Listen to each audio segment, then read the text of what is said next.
Oui, il y a beaucoup de raisons qui militeraient en faveur de cette thèse. Je voudrais d'abord peut-être dire que avant cela, il y a le symbole. Vous savez que du point de vue de l'histoire, notamment l'histoire de l'esclavage, qui a fait en sorte qu'aujourd'hui les États-Unis d'Amérique sont peuplés de Noirs. Le dernier pays qui était donc pratiqué par les esclaves, c'était le Sénégal, c'était Gorée.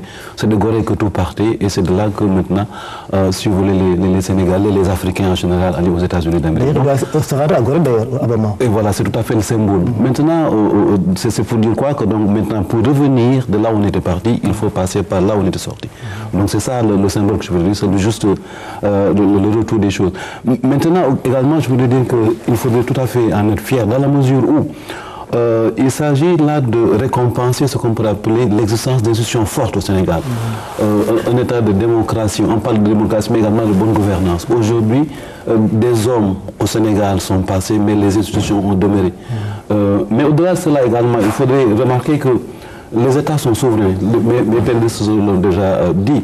Un chef d'État ne peut pas se rendre ailleurs dans un autre État sans l'invitation de son homologue. C'est pour dire quoi que le Sénégal est souverain. Quelle que soit par exemple la petitesse de notre État, nous sommes souverains. Ne peut venir chez nous que quelqu'un qui voulait taper à notre porte et qu'on concentrait à qu'il soit là, mais que ce soit le président du pays le plus puissant du monde. À mon avis, ce n'est pas n'importe quoi. Nous avons donc des raisons de nous en glorifier parce que le symbole est tout à fait fort. Vous avez vu les pays qui sont cités parmi ceux qui vont faire le périple du chef d'État américain. C'est un pays anglophone, mais également la Tanzanie, l'Afrique du Sud, qui est la première puissance économique de l'Afrique. Mettre dans ce lot-là le Sénégal, il faut en être fier parce que nous sommes fiers de quoi? Nous ne sommes pas militairement forts, nous ne sommes pas économiquement forts, mais nous sommes un pays qui brille par sa démocratie et par la stabilité de ses institutions. Ces trois pays-là sont des pays stables au plan démocratique. Est-ce qu'on peut dire que c'est la stabilité qui est l'un des soubassement de cette visite-là? Pas que ça. Si on prend, si vous voulez, les trois pays, chacun a ses caractéristiques. Là, vous nous faites entrer dans le vif du sujet. Pourquoi le Sénégal? Pourquoi la Tanzanie? Pourquoi l'Afrique du Sud? Pour parler du cas présent qui nous intéresse, celui du Sénégal, il faut se rappeler du plan stratégique, du nouveau plan pour l'Afrique, le plan stratégique qu'Obama avait développé il y a 2 ans, jour pour jour, au mois de juin 2011 aux États-Unis, qui était son programme pour l'Afrique. Parce que chaque chef d'État américain définit sa vision pour l'Afrique. L'Afrique étant jusqu'à récemment, en tout cas, étant une affaire du département d'État américain, non pas de la Maison-Blanche. La Maison-Blanche s'occupant d'enjeux beaucoup plus importants. Mais il y a eu une nouvelle donne avec, si vous voulez, l'opération Victor Hope qui a eu lieu en Somalie en 92, les attentats de Nairobi et de Dar es Salaam en Tanzanie en 98, le 11 septembre étant passé par là. L'Afrique, enfin, la vision que l'Amérique avait de l'Afrique a changé. Depuis cet épisode somalien qui avait valu 18 morts dans les rangs de l'armée américaine, dont un djihadiste traîné dans les rues de Mogadiscio, qui avait fortement traumatisé l'opinion américaine, qui était dans une logique de cette politique d'enlargement, qui était l'extension que la démocratie américaine devait porter aux autres peuples du monde, notamment africains. Cet épisode a changé la donne. On est un peu moins ambitieux, on est un peu moins civilisationniste, un peu plus réaliste. Donc la politique de Obama, la stratégie pour l'Afrique développée au mois de juin 2011 portait sur 4 axes. Le premier, c'était le renforcement de l'état de droit et de la démocratie en Afrique. Premier point. Le deuxième point, c'était la promotion du développement de façon globale. Le troisième point, c'était renforcer la paix et la sécurité sur le continent. Et troisième point, enfin, encourager les investissements. Quatrième point, encourager les investissements. Pour ce qui est du Sénégal, c'est surtout le point E et le point 3 qui, à mon avis, entrent en ligne de jeu. Le premier, c'est de présenter le Sénégal comme un rôle modèle, un État démocratique copiable, en tout cas exportable, un État extraordinaire, un pays extraordinaire par sa diversité, par sa configuration ethnique, religieuse, culturelle, qui aujourd'hui se pose un modèle de démocratie. Donc il faut dire aux autres États africains, si vous voulez que la première puissance du monde vous visite, copiez sur cet État-là qui est aujourd'hui une démocratie avancée en Afrique. Mais ce n'est pas suffisant, parce que si vous voulez, le Cap-Vert, objectivement, est beaucoup plus en avance sur le plan démocratique que le Sénégal. Ils en sont à 4 alternances au Cap-Vert. 4. Nous en sommes à notre deuxième alternance à proprement parler. D'accord? Donc ce n'est pas une condition suffisante. C'est une condition peut-être sine qua non pour la Maison-Blanche et le département d'État américain, mais elle n'est pas suffisante. Ça, c'est le discours officiel de présenter le Sénégal sous son meilleur jour. C'est le point 1 de la stratégie pour l'Afrique d'Obama. Le point le plus important pour moi de cette visite-là, c'est le point 3 sur le renforcement de la paix et la sécurité en Afrique. Pourquoi? Parce que depuis le 11 septembre 2001, mais avant que les attaques des ambassades américaines à Nairobi et à Dar es Salaam, les Américains se sont dit que le sanctuaire américain ne se situe plus entre les deux océans. From East Coast to West Coast. Avant, ils pensaient qu'ils étaient une île protégée de l'invasion et des attaques. Mais le 11 septembre 2001 a changé la donne, que pour protéger ce sanctuaire-là, il faut aller au-delà de nos frontières. Aller anticiper sur de potentielles sources de tension. Aujourd'hui, la sous-région ouest-africaine est particulièrement instable, particulièrement dangereuse, avec un djihadisme latent dans différents pays. On a vu ce qui se passe au Mali, au Niger, la Mauritanie toute voisine. Donc, comment jouer son rôle dans ce jeu géopolitique-là de la sous-région en se servant d'un État fiable sur qui on peut compter, un État qui a une armée professionnelle qui peut servir dans la logistique, si vous voulez, dans ce combat-là. Parce qu'il ne faut pas se voiler la face, c'est un combat contre le djihadisme, contre le narcotrafic. Parce que c'est le deuxième point pour les Américains, c'est la lutte contre le narcotrafic. Or, il y a un triangle, les deux Guinées et le Sénégal qui constituent un triangle assez dangereux, assez favorable en tout cas au narcotrafic. Et dans ce sens-là, le Sénégal est extrêmement important pour les États-Unis d'Amérique. Nous reviendrons tout à l'heure à propos du terrorisme en Afrique de l'Ouest. Mais si le régime n'avait pas changé au Sénégal, est-ce que Barack Obama serait venu aujourd'hui? Bon, disons que finalement, c'est une visite au peuple sénégalais. Ne disons pas si le régime n'avait pas changé. C'est-à-dire, disons que s'il n'y avait pas quelques dérapages quelque part dans le fonctionnement de notre gouvernement, s'il n'y avait pas un certain comportement de la part de certains qui voulaient peut-être rester président. Je crois que là, ça a été des dérapages qui ont été vraiment regrettables. Je crois que, disons-le franchement, la personne qui a dirigé le Sénégal de 2000 à 2012, tout au départ, apparaissait comme un second Nelson Mandela, apparaissait comme le chantre de la démocratie et le défenseur de la démocratie. Je ne le dirai jamais assez, 25 ans dans l'opposition, à vouloir prendre le pouvoir par les moyens pacifiques, il faut le faire. Je crois que c'était un exemple. C'était un exemple pour le reste du monde, c'était un exemple aussi pour l'Afrique. Mais je veux dire que la manière dont les choses ont évolué à la fin faisait que si jamais le même pouvoir était resté en place, à moins qu'il y ait des tentatives de changer quand même, de redorer le blason, il aurait été difficile d'envisager devant ces circonstances-là que le président Obama vienne. Parce que quand même il y a des principes auxquels il tient, il y a des principes auxquels aussi je crois que l'Amérique tient. Je crois que ce serait retourner en arrière et voir une Amérique qui allait quand même vers des présidents ou des dirigeants qui n'étaient pas le meilleur exemple. Et je crois que maintenant, je crois que ce qu'il faut, c'est essayer d'encourager les bonnes choses qu'il faut faire par rapport au peuple, parce qu'après tout, c'est la chose la plus importante. Donc, poser sous cet angle-là, oui, c'est ça ma réponse, que voilà, c'est les situations qui déterminent. Donc, cette visite est une prime à la démocratie, n'est-ce pas? Oui, c'est une prime à la démocratie. C'est aussi pour des raisons géostratégiques, comme tout à l'heure on l'a mentionné. Mais il y a aussi des raisons d'ordre économique. Parce que, vous le savez, l'Afrique aujourd'hui compte 1 milliard d'habitants. L'Afrique dispose de beaucoup de ressources variées, contrairement à d'autres parties du monde. Et d'aucuns disent que l'Afrique, c'est le continent de demain. Et je crois qu'aujourd'hui, il y a quand même une certaine compétition entre les grandes puissances, en tout cas, pour s'approcher du continent africain, pouvoir se positionner. Et ces raisons économiques-là devraient pouvoir être exploitées aussi par les Africains en faisant jouer effectivement les enjeux au plan économique et donc diversifier les partenaires et donc faire jouer la concurrence, comme le veut d'ailleurs le système dans lequel nous évoluons aujourd'hui. La bonne gouvernance fait également partie des dans lesquels seulement le Sénégal serait preneur. Nous ne sommes pas que les preneurs. Les États-Unis d'Amérique également ont intérêt justement à venir au Sénégal. Pourquoi? D'abord, du point de vue de sa position géographique, le Sénégal constitue ce qu'on pourrait appeler le dernier point d'un point de vue de la géopolitique, en tout cas pour partir de l'Afrique et aller aux États-Unis d'Amérique. Mais également, ça peut être un up par rapport donc, à tous les navires, en tout cas à toutes les expéditions qui viennent d'Europe également. C'est un élément important. Je voudrais simplement rappeler quelque chose. Lorsque George Bush est venu au Sénégal dernièrement, la dernière fois, il a fait un clin d'œil au président français en disant que je ne suis pas en train de marcher sur vos pas de bande. Ça signifie quoi? Que nous sommes intéressés également à l'Afrique. Il ne faudrait pas voir que nous soyons seulement les réceptionnaires de ces politiques. Au contraire, les Américains ont également intérêt à venir en Afrique en général, à venir au Sénégal en particulier. Les conditions que le Sénégal présente sont tout à fait favorables à cela. C'est un pays stable du point de vue des institutions. C'est un pays également qui a la possibilité de jouer ce qu'on peut appeler le rôle de locomotive par rapport, si vous voulez, au reste des pays africains.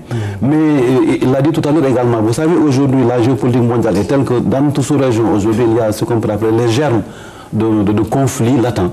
Je pense aux narcotrafiquants, je pense à l'avancée de l'intégrisme. Le Sénégal étant un pays stable, c'est un pays qui permettrait aux États-Unis d'Amérique, si tant est qu'ils sont intéressés en tout cas à participer à l'aménagement de la paix dans cette sous-région, de faire du Sénégal en tout cas un point de repère. Rappelez-vous, après les opérations Tempête du désert, lorsqu'il fallait aller intervenir en Irak, les avions américains prenaient départ au Sénégal. Ça montre quoi? Que nous sommes un pays, en tout cas d'un point de vue de la géopolitique aujourd'hui régionale, un pays sur lequel il faut compter. Mais il ne faudrait pas également simplement, je veux dire, cantonner la question à ce sens-là. Il faudrait également voir que, pour ce qui concerne justement les investissements, les Américains, ils sont un tout petit, quelle que soit pareil leur puissance, ils sont un tout petit peu en retrait par rapport aux autres puissances, par rapport à la Chine même qui vient d'arriver, par rapport à la France qui est notre partenaire, classique et traditionnel. Si vous regardez aujourd'hui, ce qui a fait des États-Unis d'Amérique le pays le plus puissant du monde, c'est l'initiative privée. Or, aujourd'hui, regardez les forces transnationales d'origine américaine. Quelles sont celles qui sont installées au Sénégal? Si vous excluez Mobile, vous excluez... même General Motors n'est pas très bien. Aujourd'hui, même des petits pays d'un point de vue économique, comparativement à la France, donnent le pied aux États-Unis d'Amérique. Est-ce que ce n'est pas également pour Barack Obama et son administration l'occasion de venir voir qu'est-ce qu'il est possible de gagner au Sénégal en tant que tel? Également, le Sénégal a gagné par rapport à cette politique-là. Ok, donc nous allons voir un élément de notre confrère Alim Badara Kane sur les enjeux géostratégiques liés à la visite de Barack Obama chez nous. Les tensions se multiplient. Dans une Afrique de l'Ouest déstabilisée par les crises politico-militaires, le Sénégal reste une oasis de paix, un espace démocratique. En venant à Dakar, Barack Obama salue sans doute l'exemple sénégalais et consolide l'axe stratégique Dakar-Washington. Qui s'est passé le 25 mars 2012 au Sénégal est digne d'admiration par-delà l'océan Atlantique. Lorsque le président Macky Sall s'est rendu aux États-Unis, le président Obama a salué une démocratie solide et émergente. Cette visite va être sûrement l'occasion d'aborder les questions sécuritaires. Le dossier sécuritaire sera mis sur la table.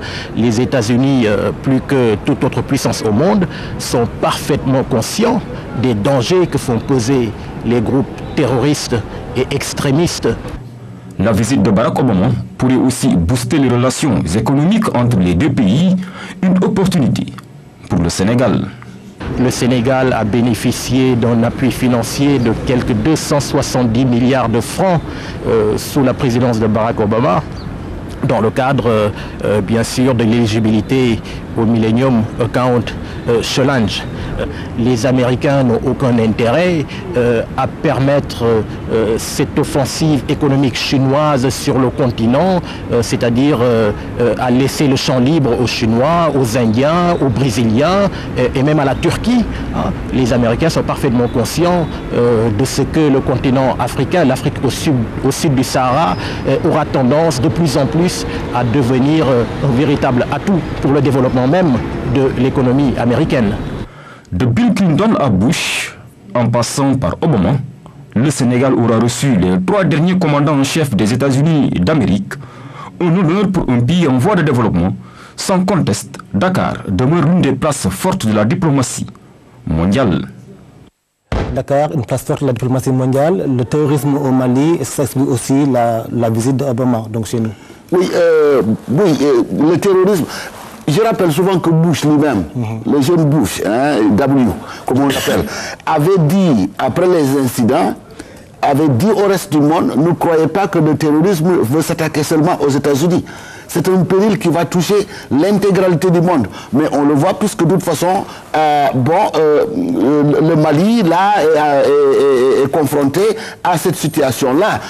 On peut... Alors, il y a quelque chose d'étrange. Autant les Américains luttent contre le terrorisme pour leur propre sécurité à travers la sécurité du monde, mais autant aussi on ne voit pas les Américains s'engager directement sur le terrain. Cela s'explique peut-être pour deux raisons.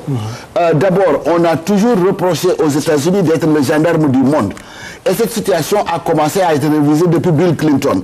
Il y a eu un retour en arrière avec le président Bush, mais quelqu'un comme Barack Obama, de par ses origines, de par le type d'éducation et le type d'expérience qu'il a, et les perspectives qu'il a, surtout les perspectives par rapport au tiers-monde, ce n'est certainement celui-là qui va préconiser la politique du gendarme. Ce qui fait que donc la présence physique sur le terrain de soldats américains est quelque chose de difficile à voir.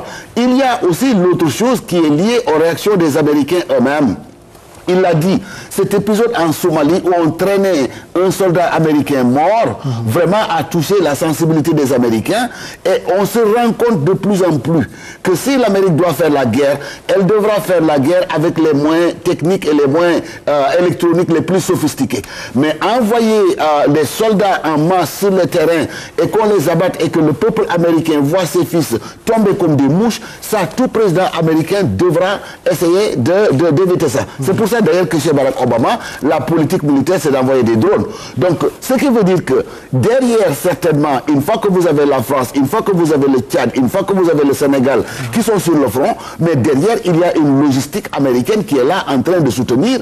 Et c'est certain que ça a dû se passer comme ça. Par rapport au Sénégal, je crois que les États-Unis entretiennent des relations militaires qui deviennent de plus en plus fortes, parce que, mes collègues l'ont dit tout à l'heure, on a parlé de l'armée du Sénégal qui est une petite armée, mais une armée très expérimentée et surtout une armée professionnelle. C'est depuis les années 60 que l'armée sénégalaise est impliquée dans les opérations de maintien de la paix. Depuis les années 60 avec le Congo, les années 60 jusqu'à présent, c'est toute une expérience dont les Nations Unies ont besoin et dont des pays comme les États-Unis ont besoin pour sécuriser un peu le monde, il me semble. Abdoulou, on n'a pas vu les États-Unis dans l'opération Serval. Qu'est-ce qu'il en faire? Ils n'ont pas participé parce que, pour deux raisons d'abord. Après le fiasco de Mogadiscio en 92, il y a eu, Clinton a lancé en 94 ce qu'on a appelé la directive présidentielle 25.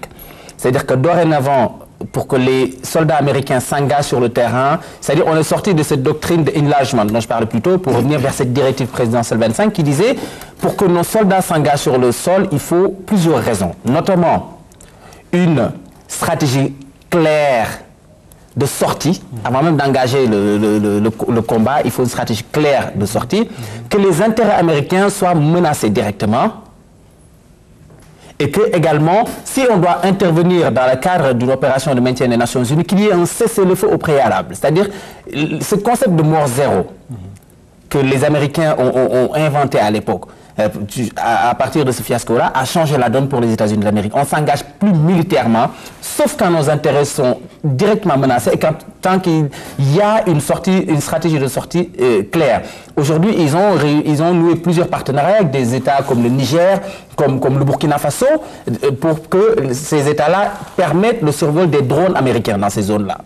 Il n'est pas à exclure que le Sénégal, dans le cadre de cette visite, fasse l'objet d'une telle offre. Il n'est pas exclu que le Sénégal fasse l'objet d'une telle offre. Maintenant, je voudrais juste préciser une chose. Comme je disais tantôt, il y a toujours trois types de pays qui sont visités dans ces tournées de présidents américaines. Il y a les pays qui sont présentés sous un modèle parce qu'ils sont démocratiques. Je ne pense pas que le Sénégal soit d'un intérêt économique pour les États-Unis. Très honnêtement, je ne vois pas. On a même du mal à remplir les critères par rapport à l'AGOA, dont on avait bénéficié sous Clinton en 98, on a du mal à les remplir. Économiquement, on n'est pas central pour les États-Unis d'Amérique. On est un marché trop petit, on n'a pas grand-chose à offrir aux États-Unis en matière de ressources minières, pétrolières. Maintenant, on est intéressant sur le plan, comme j'ai dit, géostratégique, géopolitique. Dans la sous-région, le Sénégal est un allié sûr, fiable, on est un modèle à présenter. Je disais que chaque tournée, il y a trois types de pays. Si vous prenez la tournée de 98, je me suis amusé à regarder. 98, Clinton a visité le Rwanda, l'Afrique du Sud, le Botswana, le Ghana et le Sénégal. Les modèles démocratiques, c'était bien évidemment le Ghana et le Sénégal. Le modèle social, parce qu'il y a toujours des pays à visiter pour l'engagement américain, pour la lutte contre le sida, le progrès, etc. Là, c'était le Botswana. Et le Rwanda, bien évidemment, qui sortait d'un conflit terrible et qu'il fallait présenter, restructurer, et l'Afrique du Sud étant la puissance économique pour le volet économique. Il y a toujours un pays visité pour négocier des choses économiques, un pays dans lequel il faut investir pour la lutte contre le sida, pour le développement, etc. Un pays à encourager pour son enracinement dans la démocratie. George Bush, en 2003, a visité le Botswana, donc volet social, a visité le Nigeria, volet économique, le Sénégal, volet démocratique, l'Afrique du Sud, volet économique, l'Ouganda, volet social, parce que l'Ouganda est fortement affecté par l'endémie du sida. On parle de 25 ou 30% de taux de prévalence dans ce pays-là. Donc là, on n'échappe pas, si vous voulez, à cette règle-là. En 2008, pareil, Bush, dans sa deuxième tournée, parce qu'il a fait 2 fois l'Afrique, 2003 et 2008. 2008, il a fait le Bénin, démocratie, Ghana, démocratie, Libéria, démocratie, parce que c'était encourager l'émergence d'une femme leader, la première sur le continent.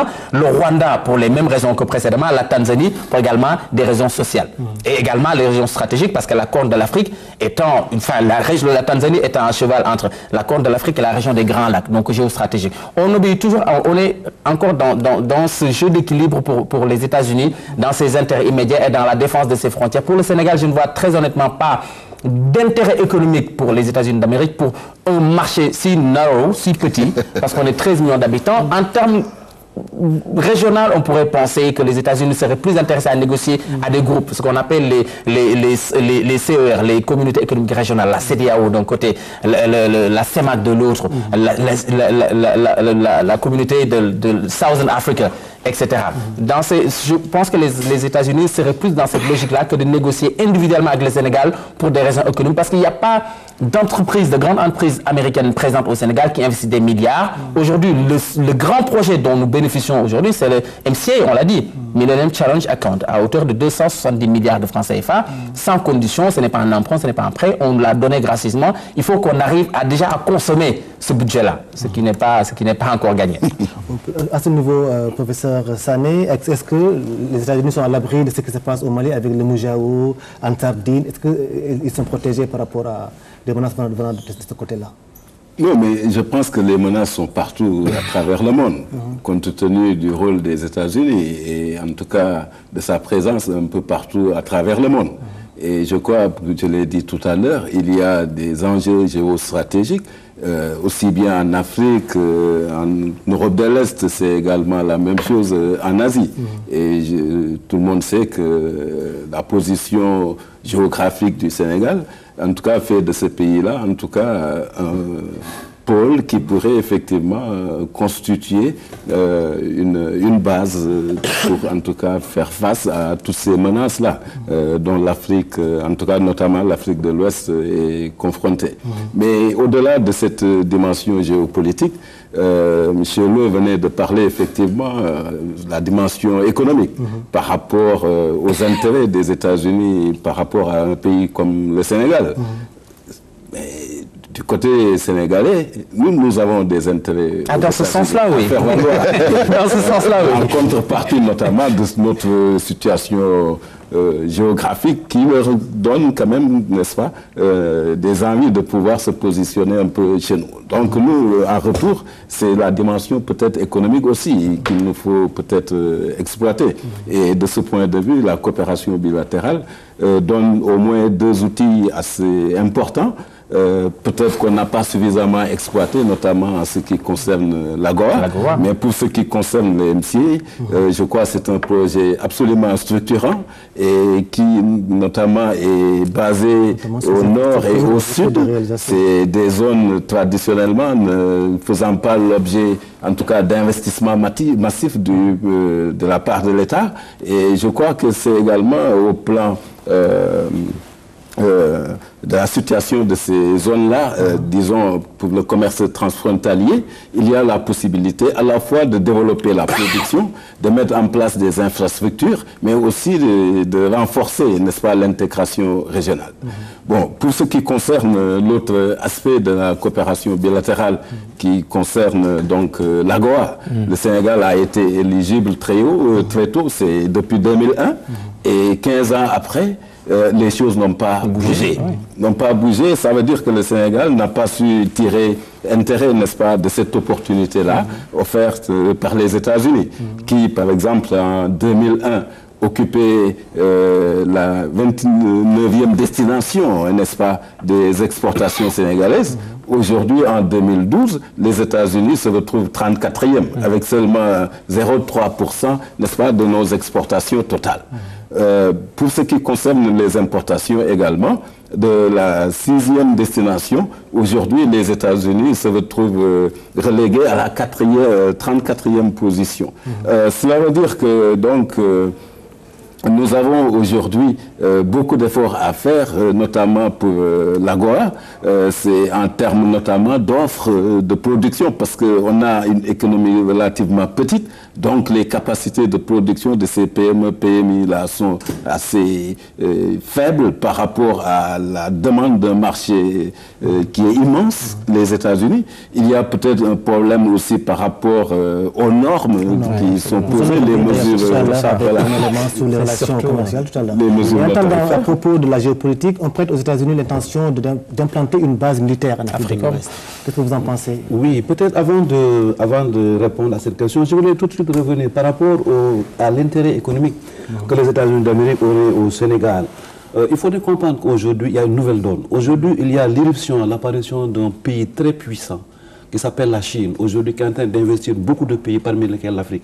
Alors, peut-être intrinsèquement le Sénégal tout court, non, mais il faudrait comprendre qu'aujourd'hui, dans la région, il y a ce qu'on pourrait appeler des formes d'intégration, des politiques communes d'intégration économique, d'intégration monétaire et financière.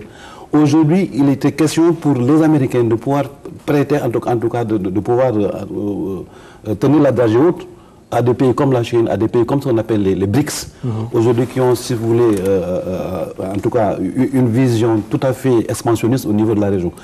Par où faudrait-il commencer? Il faudrait commencer par le maillon le plus accessible.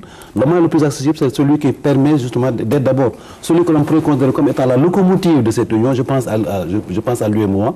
Il y a aujourd'hui des procédures intégrées d'un point de vue économique, d'un point de vue financier, qui sont tout à fait porteurs, qui sont tout à fait attractifs pour les investisseurs. Aujourd'hui, la donne a changé. Il ne s'agit pas de venir pour investir l'argent tout court. On ne parle plus de bailleurs de fonds, mais il faudrait venir investir parce qu'il y a un tissu économique qui serait tout à fait propice pour permettre à certaines entreprises américaines, je ne parle pas d'État américain en tant que tel, mais d'entreprises américaines pour pouvoir intervenir et pouvoir propulser un développement économique et social. Il y a des entreprises américaines aujourd'hui qui sont rudement concurrencées dans le domaine du textile, dans le domaine du véhicule, dans plusieurs domaines, même dans le domaine de l'électronique aujourd'hui, ils sont rudement concurrencés. Ce qui fait qu'ils ont envie également d'avoir, si vous voulez, des marchés de débouchés. Pas peut-être le Sénégal avec sa dimension tout à fait petite, mais également la sous-région. Mais dans cette sous-région-là, le Sénégal joue un rôle moteur du point de vue de sa stabilité et surtout du point de vue de son leadership. Si vous regardez aujourd'hui tous les textes relatifs à l'intégration, c'est le Sénégal qui a l'initiative, c'est le Sénégal qui est le maître d'œuvre, c'est le Sénégal qui est écouté. Donc il faut d'abord parler avec ce Sénégal-là. Il faut prendre contact avec ce Sénégal-là pour avoir une ouverture dans ce qu'on pourrait appeler la région. Et sur la base militaire que les Américains veulent implanter en Afrique. Voilà, par rapport à cette base militaire, ce qu'il faut comprendre, c'est quoi? C'est que, je l'ai dit tout à l'heure dans ma première intervention, je disais que la première fois, lorsque les Américains sont venus pour intervenir, si vous voulez, en Irak, certains de nos avions ont pris départ au Sénégal. C'est pour dire que d'un point de vue géostratégique, nous sommes bien placés. Aujourd'hui, qui contrôle, en tout cas l'espace sénégalais, contrôle non seulement l'Afrique occidentale, mais également ce qu'on appelle le Proche et le Moyen-Orient. Ça, c'est quelque chose de très important qu'il faut donner. Également, il faut voir que les Américains, certes, ils ont aujourd'hui ce qu'on pourrait appeler des moyens militaires suffisamment développés, qui ne permettraient pas, si vous voulez, à ce qu'on puisse prendre des militaires, des personnes humaines, pour les mettre au front. Mais surtout, aujourd'hui, ce qu'il faut comprendre, c'est que, d'un point de vue de la géopolitique, être présent au Sénégal, c'est tout à fait important. Je voudrais simplement rappeler le fait que, je ne sais pas si ça va un tout petit peu attirer l'attention de tout le monde. Regardez lors des événements de 2011, lorsqu'il y a eu le bombardement des deux tours du World Trade Center. aucun spectateur n'a vu de mort. Les Américains n'aiment pas que l'on le montre assis, que l'on le montre en bas, qu'il soit... Non, non, non. Au contraire, s'il faut montrer des morts, c'est Saddam Hussein qu'il faut montrer. C'est Kadhafi qu'il faut démontrer. Mais un Américain à terre, les Américains sont très regardants par rapport à cette question-là. Et à mon avis, aujourd'hui, c'est pour cette raison qu'être au Sénégal et même créer ce qu'on pourrait appeler une forme de synergie d'action, ils l'ont dit tout à l'heure avec une armée aguerrie, une armée professionnelle et l'armée qui a de l'expérience, à mon avis, ça permettrait en tout cas aux Américains d'avoir, si vous voulez, pignon sur rue au Sénégal, surtout avec la dernière politique que le président Wade avait commencé à initier, consistant à faire en sorte que les bases militaires françaises soient de moins en moins nombreuses au Sénégal. On se dit qu'il y a un vide, il faut le combler. À mon avis, c'est surtout ces leviers. Oui, il y a un vide qu'il faudrait le combler. Mais il a dit aussi qu'il contrôle l'espace sénégalais. Non, non, il ne s'agit pas de contrôler l'espace sénégalais. Disons, prendre appui sur l'espace sénégalais. J'aime mieux ça. J'aime mieux ça. Bon, ça pose un problème, ça. Vous vous débarrassez des bases françaises pour que des bases américaines viennent. Ça pose un problème quelque part, à moins que maintenant on tienne compte d'un certain nombre de facteurs. Un, ce sera des discussions entre amis et alliés pour qu'on s'entende sur la nécessité de l'implantation de cette base-là, quel que soit le pays dans lequel cette base-là s'installerait. Ça, c'est la première des choses. Et évidemment, la deuxième chose, quels seront les contenus de ces bases-là. Je crois que n'oublions pas que quand Africom a voulu s'installer en Afrique, il y a eu très peu de pays africains qui ont accepté que ce démembrement de l'armée américaine s'installe. Finalement, qu'est-ce qu'ils ont fait? Ils sont allés s'installer en Allemagne. Je n'exclus pas ça. Je ne vois pas non plus le pays qui va les héberger. Ça pourrait être le Sénégal, comme ça peut être un autre pays. Mais bon, je crois qu'il y aura des préalables qu'il faudrait nécessairement remplir de part et d'autre. Monsieur Lo, sur cette base-là, ce projet? Oui, ça se germe toujours dans la tête des décideurs américains. C'est beaucoup plus pratique d'avoir une base réelle à partir de laquelle les drones et les avions américains pourraient décoller du continent africain pour couvrir le continent. C'est beaucoup plus efficace que de quitter l'Allemagne pour venir intervenir. Donc, pour le moment, ce qu'ils ont trouvé comme alternative, c'est le système des drones qui négocie avec différents pays. Je vous ai parlé du Burkina et du Niger. Peut-être que ça sera proposé au Sénégal. Je ne veux pas avoir l'impression, je veux pas donner l'impression d'insister, mais je pense que le volet économique n'est vraiment pas ce qui est déterminant ici. Il y a un volet important à part la géostratégie, c'est le volet renforcement de la démocratie et de l'état de droit. Vous savez qu'il va rencontrer demain 12 leaders du Cour suprême africain. Et lors de cette rencontre demain, il va évoquer notamment un point qui intéresse particulièrement le Sénégal et les autres pays africains, c'est le procès Hissène Habré. Et il va annoncer qu'il va, par exemple, les États-Unis vont contribuer à hauteur de $1 million donc, pour ce procès-là. Donc ils sont plus dans cette logique-là. Demain, il l'annoncera. C'est plus dans cette logique de renforcement de la démocratie et de l'état de droit pour ce qui concerne le Sénégal et la sous-région, et le volet sécuritaire pour toujours cette sous-région-là. Je pense que pour tout ce qui est la guerre avec la Chine, parce que les Américains ne s'inscrivent pas dans une logique de concurrence avec la France, l'ancienne puissance par rapport au Sénégal. Ils ne sont pas dans la même logique, ils sont beaucoup plus pragmatiques. Ils ne sont pas dans une logique de chasse gardée, ils n'en ont pas en Afrique. Ce qui les intéresse, c'est d'être pragmatiques et d'être efficaces, utiles là où il le faudra. Là, pour ce qui est de la Chine, qui est leur véritable adversaire aujourd'hui sur le plan commercial, le terrain de jeu est ailleurs. C'est en Angola, c'est en Afrique du Sud, c'est en RDC, c'est dans le Maghreb, c'est à la limite dans la sous-région, un pays comme le Nigeria, mais très honnêtement pas le Bénin, le Mali, le Sénégal, les pays de l'UEMOA. Même la Côte d'Ivoire n'est pas un terrain de jeu pour les États-Unis. Nous allons voir donc les relations économiques Sénégal-États-Unis. On l'a vu tout à l'heure, l'AGOA n'a pas porté ses fruits. Reportage donc sur les relations économiques avec Hamidou Diop. Le Sénégal et les États-Unis, deux pays et une longue histoire de coopération dans le domaine commercial. En tant que première puissance mondiale, l'industrie américaine exporte au Sénégal des produits manufacturés, des véhicules et produits alimentaires comme le riz et le blé, mais aussi des produits pharmaceutiques. Le Sénégal, pour sa part, envoie aux États-Unis des produits halieutiques et des objets d'art. Le Sénégal importe plus qu'il n'exporte aux États-Unis, ce qui fait que la balance commerciale est chroniquement déficitaire. La moyenne des exportations sur les 5 dernières années, les exportations sénégalaises ne dépassent pas les 3 milliards de francs CFA. Alors que les importations tourne autour de 60 à 80 milliards de francs CFA. Pourtant, depuis les années 2000, l'AGOA, l'African Growth and Opportunity Act, loi pour la croissance et les opportunités en Afrique, cherche à briser les barrières commerciales du marché américain. 6400 produits venant d'Afrique subsaharienne sont exemptés de taxes douanières et malgré tout, le Sénégal n'exporte que 67 produits. Comme contrainte majeure, les spécialistes évoquent les normes américaines. Les principales contraintes résident dans la faiblesse de la capacité, tant au niveau de la qualité que de la quantité. L'autre aspect aussi également, il ne faut pas le perdre de vue. Les États-Unis ont ouvert leur marché pour donc supprimer les barrières tarifaires, mais la contrainte majeure réside dans les normes.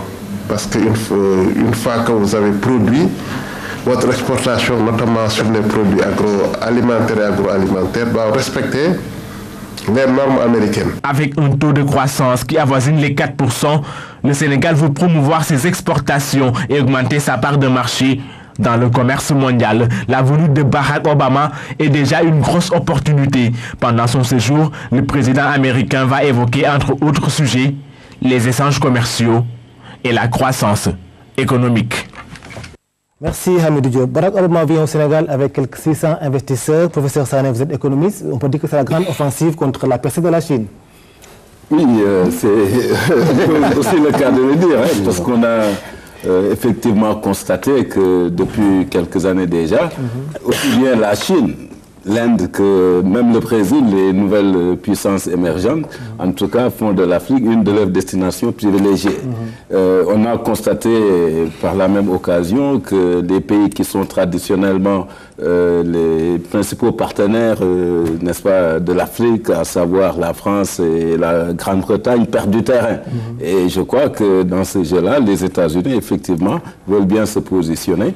Et je crois que, comme je l'ai dit tout à l'heure, l'Afrique recèle beaucoup de ressources variées. On a une population également qui augmente beaucoup. Le taux de croissance en Afrique est le plus élevé partout à travers le monde. Et je crois que c'est la nouvelle, disons, le continent de l'avenir. D'aucuns l'affirment, en tout cas par rapport à l'afro-pessimisme qui a longtemps prévalu.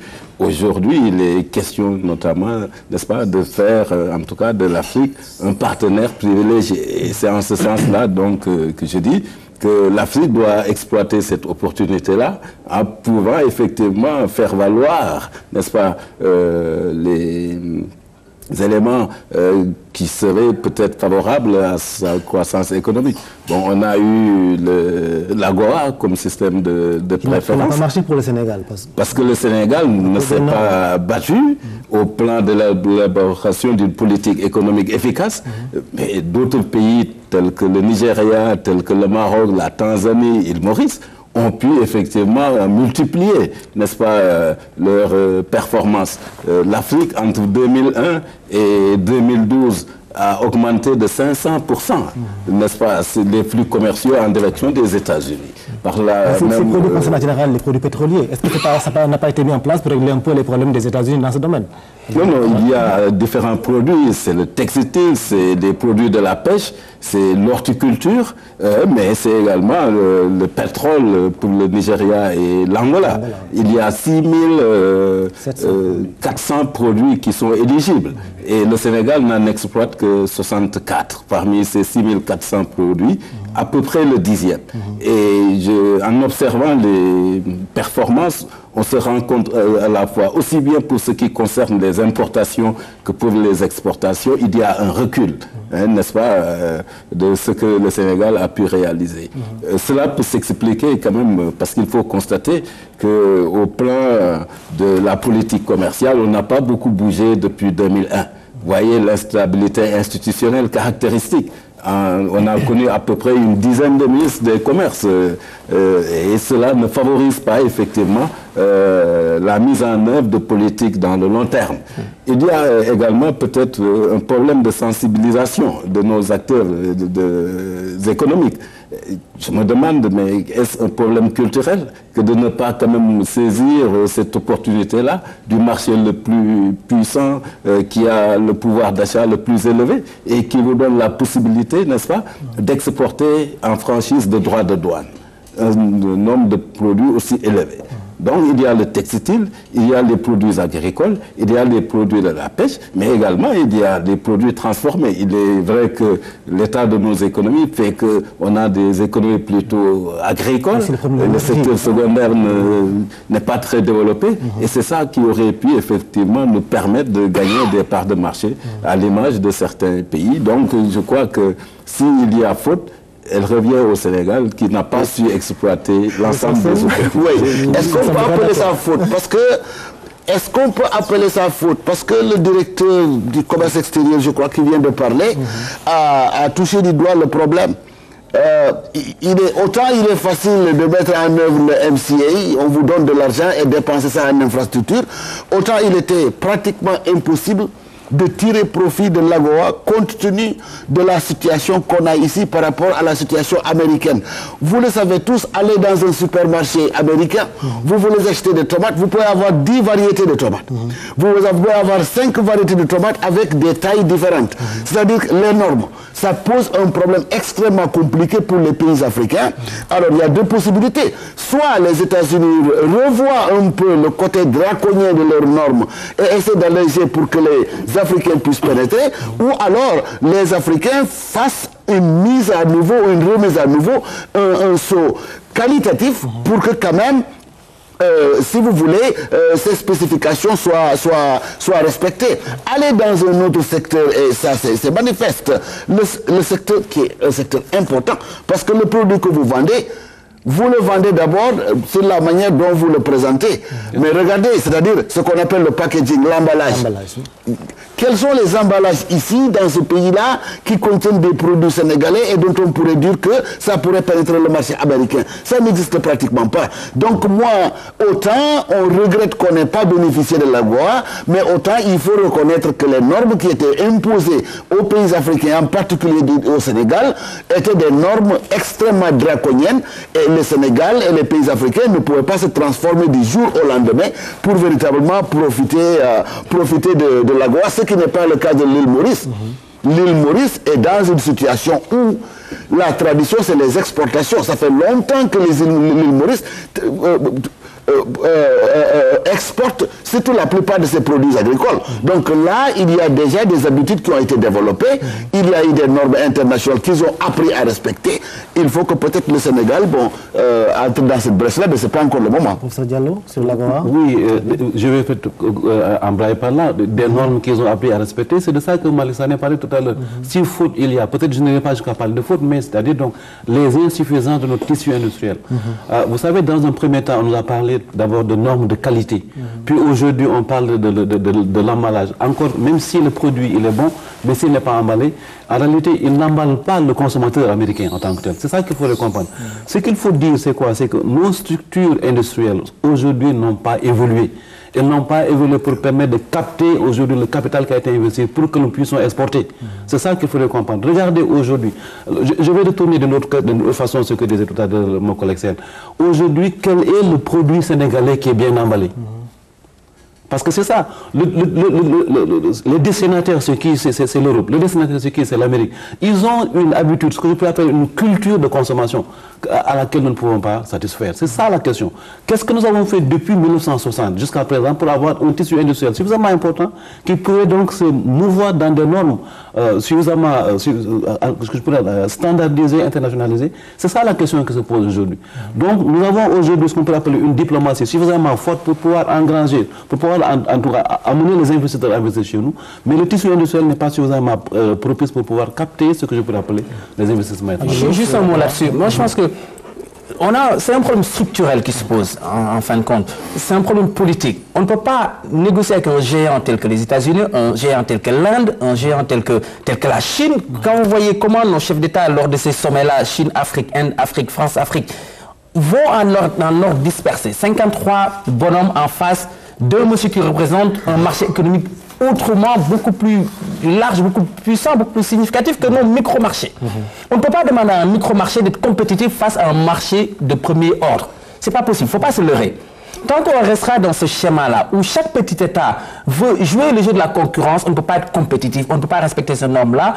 Regardez, un ami m'a appelé tout à l'heure pour attirer mon attention sur le fait que les drapeaux qui sont mis tout le long de la corniche ne sont pas les drapeaux du Sénégal. Il a raison. C'est-à-dire que le bonhomme qui a été payé pour produire ces drapeaux-là et les exposer n'a pas mis les drapeaux du Sénégal, parce que le drapeau du Sénégal, il est vert, jaune, rouge, avec l'étoile vert au milieu du jaune, dans le sens vertical. On a des drapeaux, des couleurs horizontales. C'est de l'horizontal. Ça n'a l'air de rien, mais même le drapeau, on n'arrive pas à le produire de façon qualitative. C'est ça. The devil is in the detail, comme disent les Américains. C'est-à-dire que tant qu'on ne peut pas respecter les normes compétitives de qualité, on ne peut pas espérer grand-chose. C'est la même chose qui se pose avec les accords de partenariat économique de l'Union européenne. Je suis content de voir le directeur du commerce extérieur que j'ai eu à rencontrer lors de ces discussions-là, mais on n'était pas préparé, on n'est pas prêt à aller négocier avec des géants pareils en étant des petits poussés. C'est pas possible. On se leurre, on veut bien faire semblant de jouer à ces jeux-là, mais on est perdant d'avance avant même que les négociations ne commencent. Donc, c'est un jeu ouvert à tout le monde, mais sauf que ces grandes puissances-là vont négocier avec les plus puissants. Le Nigeria, l'Afrique du Sud, le Rwanda, l'Angola, le Maghreb, des gens qui peuvent répondre aux normes. Et dans notre sous-région, c'est la Côte d'Ivoire, c'est le Ghana et le Nigeria, parce que ces pays-là ont des ressources, des matières premières. La Côte d'Ivoire, en plus de ces matières premières-là, a du cacao, du café, de l'ananas, de la banane. Bon, oui, ça, tout le monde consomme. La banane, c'est pas compliqué. Hein. C'est pas compliqué. Il n'y a pas besoin d'une grosse unité industrielle pour vendre la banane. Alors que nous, qu'est-ce qu'on peut proposer?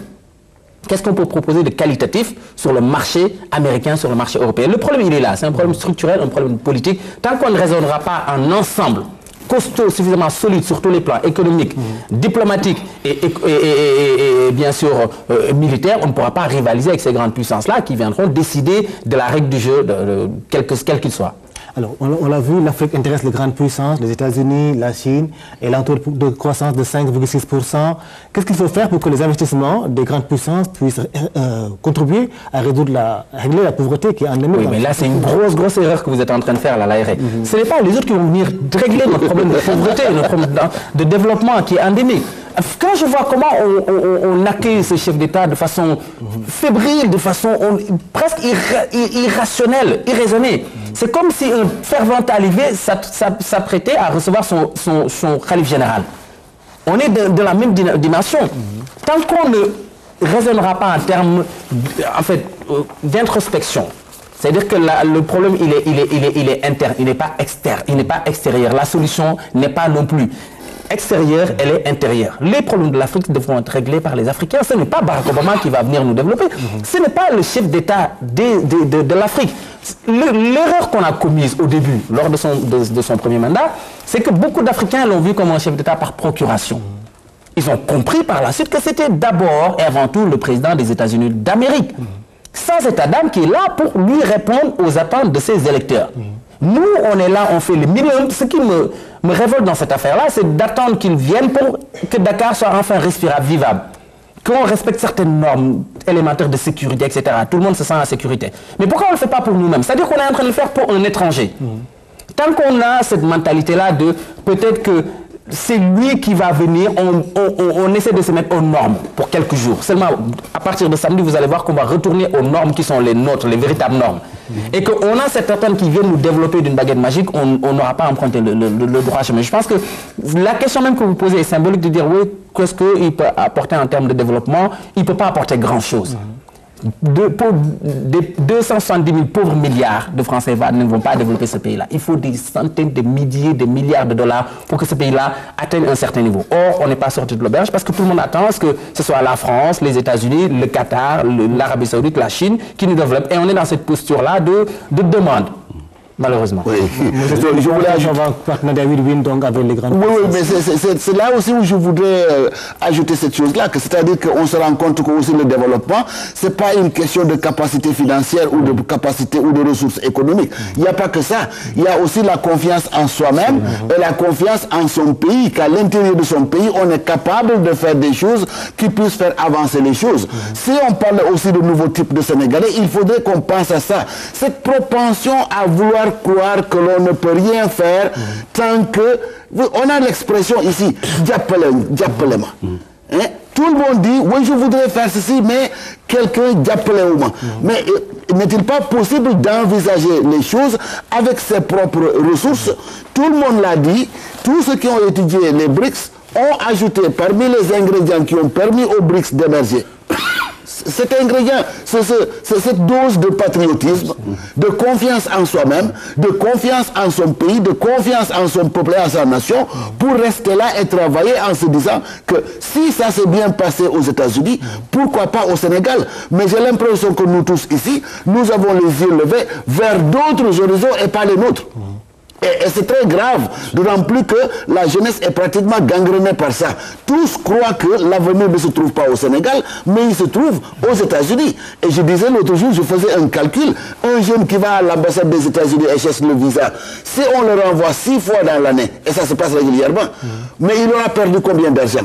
Cet argent-là, n'était-il pas possible de l'investir pour en tirer quelque chose qui, au fil des années, pourrait permettre d'arriver à quelque chose? Mais cette mentalité qui voudrait que le paradis est ailleurs et non pas au Sénégal, tant qu'elle ne change pas aussi cette mentalité, il sera difficile d'arriver à quelque chose. Professeur Sané, votre réaction sur le développement de l'Afrique avec les grandes puissances, est-ce que oui, mais je pense que ces grandes puissances ont aussi leur place dans le développement africain. Mais on l'a dit, personne ne viendra de nous développer à notre place. Le développement, il doit être l'affaire des peuples africains. Ça, c'est une chose, et je crois qu'au moins à 80%. Et ce développement, il est possible. Moi, à chaque fois que je vais réfléchir sur l'expérience asiatique, un continent pratiquement dépourvu de ressources, un continent qui abrite à peu près la moitié de la population mondiale, qui, dans les années 60, était dans une situation moins favorable que celle du continent africain. Et aujourd'hui, la quasi-totalité des pays asiatiques sont des pays émergents. Alors, si je me retourne du côté africain, les ressources dont on dispose, la population aujourd'hui, ça fait 1 milliard d'habitants, je crois qu'il y a de nouvelles perspectives. On a été souvent confronté à des difficultés, mais je crois qu'il y a un élan nouveau, effectivement, qui se fait jour et qui, de plus en plus, quand même, moi, me laisse espérer d'un avenir beaucoup plus radieux pour le continent africain. C'est à travers cette jeunesse, c'est 70% de la population africaine. Même si jusque-là, on a été confronté à des problèmes de chômage, mais il y a aussi l'initiative qui se développe de jour en jour. Il y a également les réformes qui sont mises en place, qui commencent aujourd'hui à donner de leurs résultats. Par conséquent, je pense qu'effectivement, l'avenir de l'Afrique est en train de se construire. Peut-être il y a une certaine impatience, mais je crois que l'effort finira par payer et que le développement reste possible. Et il y a des conditions, vous l'avez posé dans la question, quels peuvent être les éléments déterminant de l'investissement étranger. Parce qu'effectivement, on peut construire notre propre développement, mais on peut aussi bénéficier, n'est-ce pas, d'un partenariat gagnant-gagnant avec les autres. Et ce qui peut attirer les partenaires, c'est déjà les ressources naturelles. L'Afrique en dispose de beaucoup. C'est un marché. Aujourd'hui, on ne peut plus raisonner, n'est-ce pas, à l'échelle microéconomique d'un État. Je crois que nous l'ignore que peut-être, à mon avis, l'avenir, mais c'est dans l'intégration régionale. Et je crois que au-delà même de l'UEMOA, c'est la perspective CEDEAO. Et je crois que l'Union africaine a une certaine vision par rapport à ça, en ayant défini le continent africain autour de 8 zones qui devraient pouvoir, à l'échelle de 2034, être fédérées et donner une entité beaucoup plus puissante. Bon, pour l'heure, n'est-ce pas, on est confronté à des difficultés, mais on a des atouts qu'on peut faire valoir. Autre chose, c'est par rapport à la rentabilité des investissements. D'après une étude de la Banque mondiale, le continent africain est le continent où la rentabilité est le plus élevée à travers le monde, avec 19,6. L'Amérique latine vient en 2e position et l'Asie en 3e position. Et néanmoins, l'Afrique n'attire pas. C'est peut-être ces questions-là qu'il faut se poser. L'Afrique n'attire pas, c'est à cause souvent de l'instabilité, les conflits. Donc, les investisseurs ne sont pas toujours sécurisés. L'Afrique n'attire pas, il y a absence d'infrastructures. Vous avez tantôt parlé du problème de l'énergie. Un investisseur qui veut s'installer et qui ne trouve pas l'énergie ne peut pas en réalité le faire. Il y a les problèmes de malgouvernance aussi, qui sont caractéristiques, en tout cas des économies africaines, même si récemment des efforts ont été réalisés. il y a également l'environnement des affaires qu'il faut effectivement assainir pour mettre les investisseurs dans de bonnes conditions. Mais au-delà de tout cela, je crois à la base, il nous faut qu'on soit assez capable de pouvoir élaborer des politiques économiques qui sont opérationnelles et qui effectivement correspondent, n'est-ce pas, aux désirs des populations, parce que sans la mobilisation de ces populations-là autour et pour les questions de développement, il n'est pas possible d'en arriver, en tout cas, à des résultats meilleurs. Et pour cela, je crois, il est important qu'on puisse disposer à l'échelle de nos pays d'États forts. Il ne s'agit pas d'États dictateurs qui tapent sur les gens, mais c'est un État qui a de l'autorité et qui peut mobiliser les populations vers, n'est-ce pas, des réalisations qui peuvent effectivement améliorer le bien-être de notre population. Professeur Diallo, votre réaction sur cette question? Oui, je vais peut-être embrayer sur la question pour dire qu'en réalité, les États, ils n'ont pas d'intérêt. Les États n'ont pas d'amis, ils n'ont que des intérêts. Aujourd'hui, il n'y a pas un seul État, si philanthrope soit-il, qui viendrait dire « Moi, je viens au Sénégal pour développer, pour participer au développement du Sénégal ». Il y a toujours derrière la tête « Qu'est-ce que je peux tirer justement de mes rapports avec un autre État ?» C'est la même chose pour les bailleurs de fonds également. Donc c'est pour dire que quoi, il faudrait que les États africains soient suffisamment porteurs de projets, soient suffisamment attractifs pour pouvoir inciter un investisseur à venir investir chez nous. Donc l'investisseur, il viendra dire, je vais investir parce que je vais gagner. De la même façon également, les Africains diront, on va investir chez moi parce que je pourrai gagner. Qu'est-ce que alors les Africains peuvent faire? Qu'est-ce que le Sénégal, donc les Africains peuvent faire pour pouvoir inciter justement les bailleurs de fonds à venir investir chez nous? C'est ce que je pourrais appeler la bonne gouvernance, avec ses multiformes. La bonne gouvernance politique, avec les alternances, avec ce qu'on peut appeler des institutions politiques fortes qui peuvent être donc suffisamment fiables pour permettre à des générations et des générations de se succéder sans heurts. La bonne gouvernance économique, avec une bonne gestion économique, je veux dire, avec des politiques publiques claires, qui sont donc dirigées vers ce qu'on pourrait appeler un développement économique et social. Des politiques, une bonne gouvernance sociale également, avec même ce qu'on pourrait appeler un projet de société suffisamment important. Regardez aujourd'hui le programme d'enseignement que nous avons dans nos écoles, dans nos universités. Est-ce que ces programmes permettent de mettre sur le marché aujourd'hui des travailleurs qui sont prêts aujourd'hui à devenir des agents économiques suffisamment importants? La réponse est non, parce que nous ne pensons pas par nous-mêmes et pour nous-mêmes. Donc vous trouvez, on fait un bourrage de crâne, alors que c'est ça qui fait la force des BRICS, c'est ça qui fait la force des pays asiatiques, c'est ça qui fait la force du Japon. On formate déjà le futur cadre, on formate déjà le futur développeur du pays dans l'enseignement. Nous autres, qu'est-ce que nous avons? Un enseignement quelquefois qui n'est pas adapté à nos réalités. Donc nous avons aujourd'hui, nous formons un gros lot de chômeurs, c'est un gâchis. Il ne sert à rien de dire que nous avons 50% de population jeune. Nous n'avons pas de population jeune. Nous avons des jeunes qui sont retraités à la naissance. Pourquoi? Parce que déjà ce sont des individus qui ne sont pas bien formés.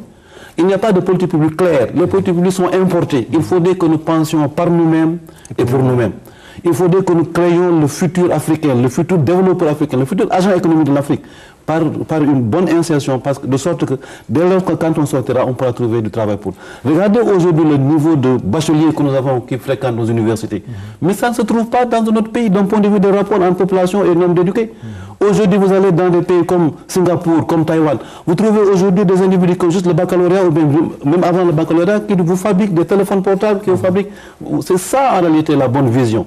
Donc une bonne gestion, une bonne gouvernance politique, une bonne gouvernance économique, mais également une bonne gouvernance sociale.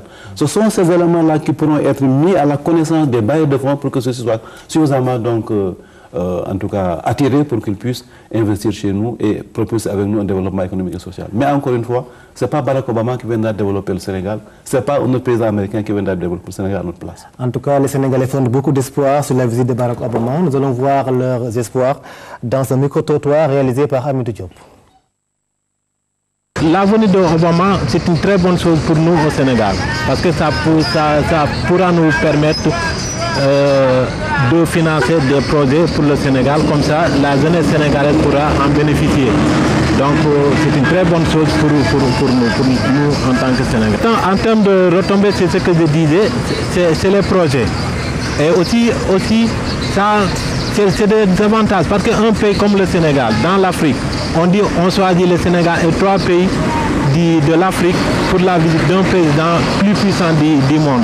Vraiment, c'est une très bonne chose pour nous. Nous lui souhaitons la bienvenue et pour les projets, c'est à lui de voir. C'est une bonne chose. Bon, un président américain comme Barack Obama qui vient visiter notre pays, le Sénégal. Bon, puisque en Amérique, il y a la démocratie et aussi le Sénégal. Bon, nous avons la démocratie. Bon, en fait, bon, j'espère que les deux présidents ils vont s'entendre bon, par rapport aux accords qu'ils vont signer. Je ne sais pas ce qu'ils vont signer, mais j'espère que ça va bien passer. Nous attendons de lui qu'il conforte la stabilité sociale de notre pays. Par rapport au projet, nous voulons surtout qu'il nous appuie, nous les marchands ambulants. aussi gis nga ni bu fekkente ne yàlla dogal na maanaam amuñ yenn procès wala yenn usines yoo xam ne doxal nañ ko rek mën nañoo teel a màggat ci ak ndaw.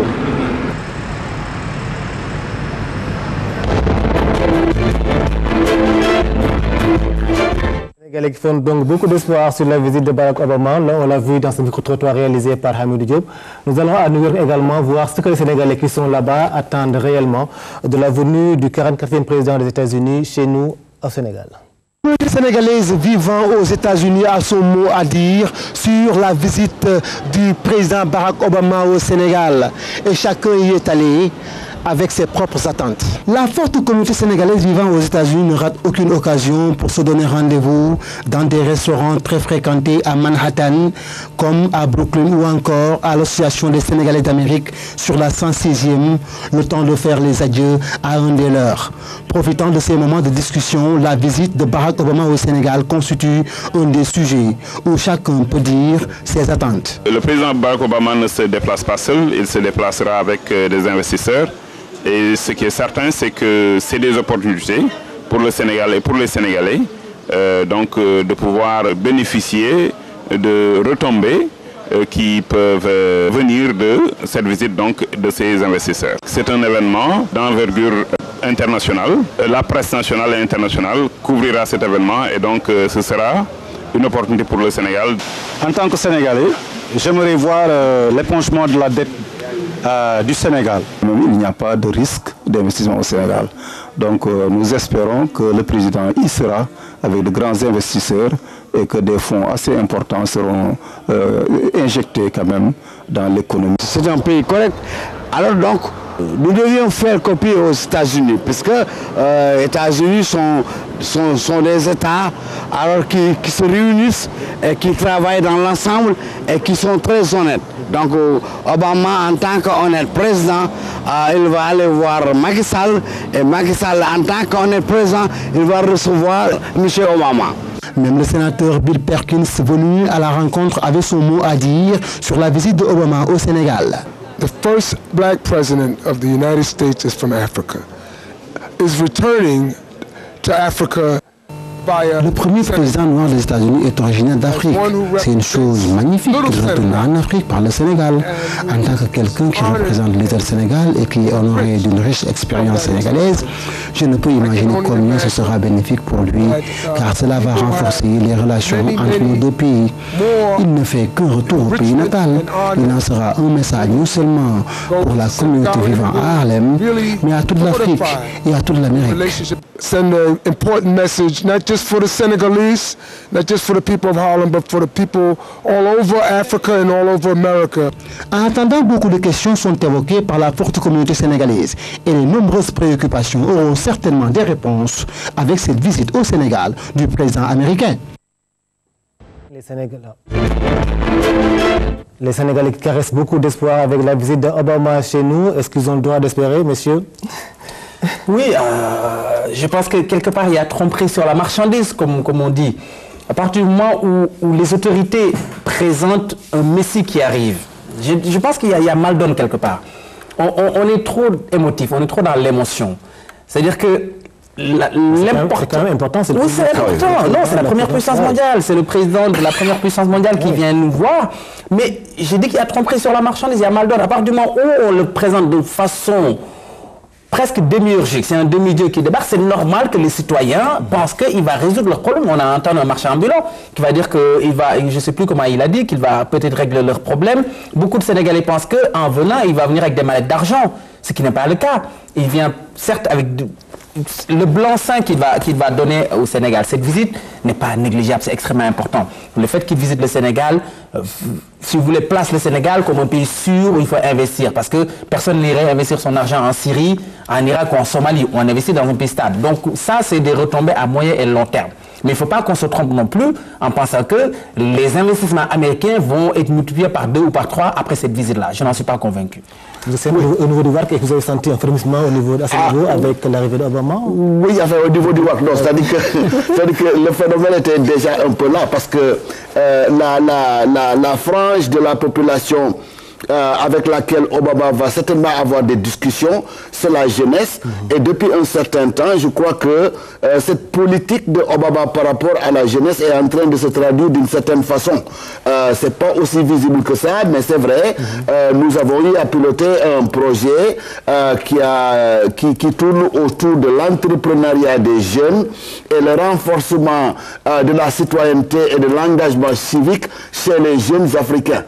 11 jeunes ouest-africains venant de 7 pays ont bénéficié de cette bourse-là ou de ce projet-là, qui leur a donné pendant 8 semaines une formation très pointue, qui leur a donné au bout de cette formation une enveloppe de près de 12 millions de francs CFA pour qu'ils aillent renforcer leur organisation, pour qu'ils aillent développer leur capacité de leadership, mais qu'ils retournent chez eux aussi pour commencer à faire un travail au niveau de la conscience citoyenne et du renforcement des valeurs civiques. Donc je crois que de ce point de vue-là, il y a des choses qui se font et on ne l'a pas dit pendant ce tour de table-là, mais je crois que véritablement, il y aura quand même un agenda de la part de Obama pour la jeunesse africaine. Bon, ce qu'il faut dire d'autre, ce qu'il faut dire, c'est que quand même, cette visite-là fouette notre ego.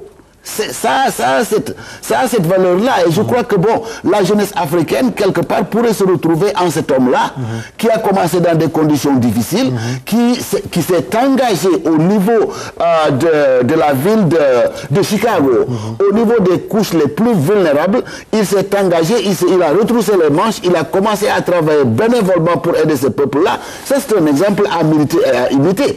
Il n'est pas parmi les plus privilégiés. Il est vrai qu'il n'est pas l'Africain américain moyen qui vient du ghetto. Son papa était professeur, sa maman qui était blanche aussi avait une profession. Donc ce n'est pas le calibre, mais néanmoins, il faut reconnaître que Barack Obama n'a pas été parmi les favorisés et les privilégiés aux États-Unis. Malgré tout ça, et malgré aussi l'adversité, si vous voulez, de la coloration de sa peau, il est parvenu à être le premier des Américains. C'est un exemple à méditer et c'est un exemple, vous savez, quand vous avez des modèles quelque part, il y a beaucoup de doses d'espoir qui peuvent être en vous. Il peut être quand même, de par qui il est, un exemple pour la jeunesse africaine et en particulier la jeunesse sénégalaise avec laquelle il parlera d'ailleurs, je crois, pendant ce séjour. Monsieur Sané, voilà, je voudrais... un exemple pour les Sénégalais? Oui, je voudrais rebondir sur les propos de mon collègue Sen. Pour au moins tirer peut-être 4 éléments, n'est-ce pas, de réponse, en tout cas, de cette visite-là.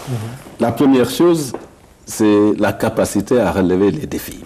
Je crois que ça, le peuple américain l'a montré, et à l'image également du président Obama, qui effectivement n'a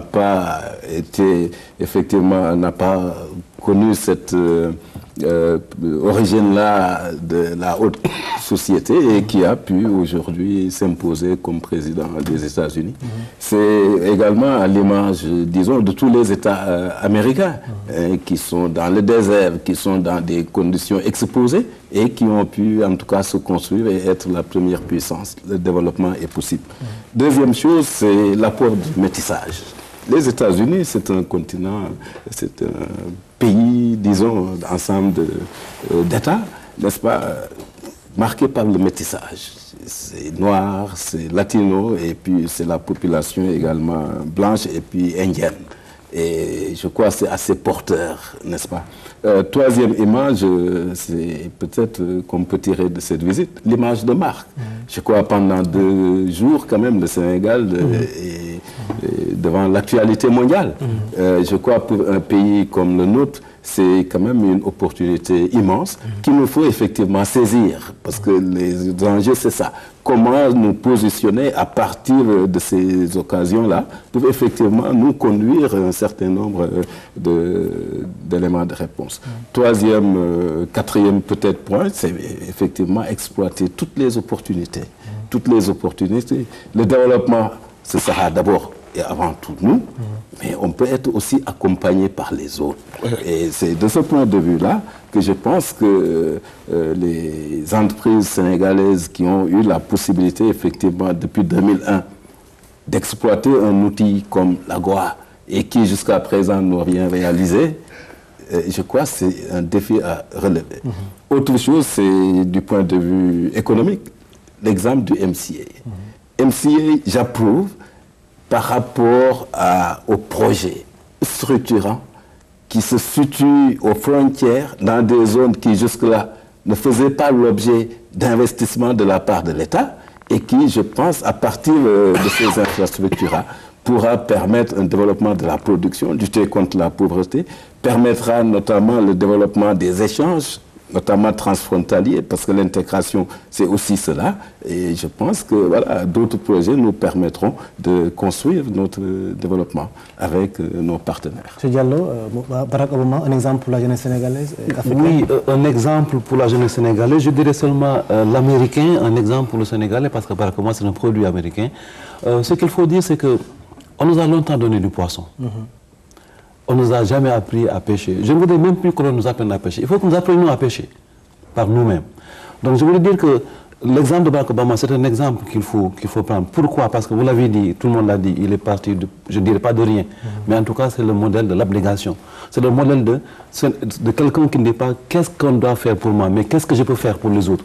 Il faut dire que cet esprit-là soit celui du Sénégalais en tant que tel, celui de l'Africain en tant que tel. Il faut dire que les États africains puissent dire voilà ce que nous avons comme tissu industriel, voilà ce que nous avons comme potentialité, comme capacité pour pouvoir accueillir des investissements comme celui du Millennium Challenge Aquen. Il faut dire que ce soit suffisamment clair dans l'esprit des gens. On ne vient pas nous développer. Il faudrait nécessairement aujourd'hui que l'on puisse dire que nous avons aujourd'hui un tissu industriel. Regardez ce que le président Wade a commencé à faire. Amener par exemple des industries qui montraient des véhicules. On aurait multiplié des exemples dans des secteurs aussi diversifiés que cela. Je crois qu'on aurait pu avoir un savoir-faire, le know-how dont parlent les Anglais, un savoir-faire qui nous permettrait de sortir de l'ornière. C'est de cela que nous avons besoin aujourd'hui. C'est ce qui permettrait aujourd'hui vraiment de dire que oui, nous avons appris la leçon, nous avons compris. Et c'est ça qui est, à mon avis, la bonne voie pour le développement économique et social. C'est une bonne conclusion, M. Diallo. Je rappelle que nous recevions sur ce plateau le professeur Ousmane Sène, directeur du West African Research Center, Abdou Khadrlo, directeur de Premium Africa Consulting, diplômé en sciences politiques et en relations internationales, professeur Malik Sané, économiste, et M. Aliou Diallo, professeur de droit à l'UCAD. Mesdames, Messieurs, c'était tout pour ce soir. Je rappelle l'information, l'arrivée au Sénégal de Barack Obama. Il est arrivé il y a quelques heures à l'aéroport Léopold Sédar Senghor. Demain, il donne une conférence de presse à 10h45 au Palais. Il sera à 12h à la Cour suprême et à 15h à l'île de Gorée. À 20h, il sera à l'hôte à dîner du président Macky Sall. Vous aurez les échos de tout cela avec nos reporters. Au revoir, merci et bonsoir.